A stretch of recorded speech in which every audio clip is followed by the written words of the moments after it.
Why did you entitle the album Nevermind? I don't know. So I could brush off the question. Forget it. Doesn't matter. I found it hard. It's hard to find. Do you feel that radios may help you? Do you feel that the music might fit that mainstream thing everybody's talking about? I think that people sort of get sucked into the single that we have out now with the melody of the song, and they don't realize it's so heavy because they're singing along to the song or whatever. But if you listen to it in the succession of songs, it's a lot heavier than most of the stuff that's on the radio.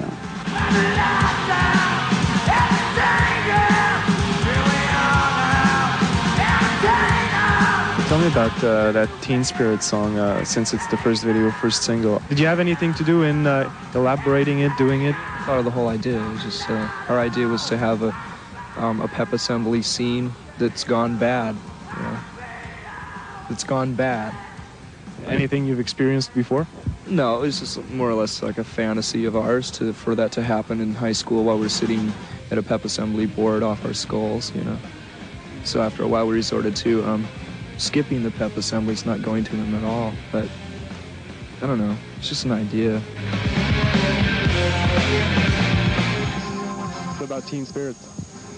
Well, I hate seeing all these just normal-looking teenagers. They dress like their parents, you know, and they have the same values, so it's like,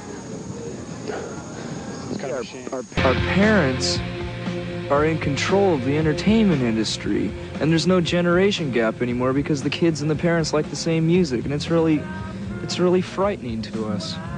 So maybe that's what we tried to incorporate into the video.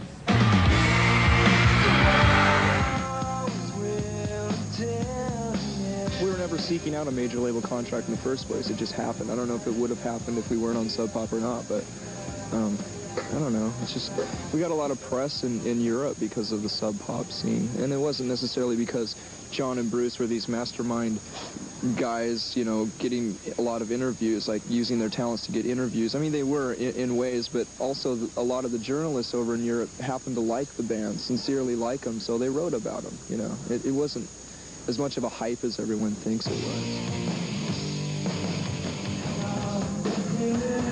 Tell me about that Seattle thing everybody's been talking about. I mean, there's been that Manchester scene, there's that Seattle scene now. I mean, is it relevant at all? All scenes are relevant, but they all eventually phase into nothing, or, you know, they go away after or they a while, eventually you know? become a parody of themselves.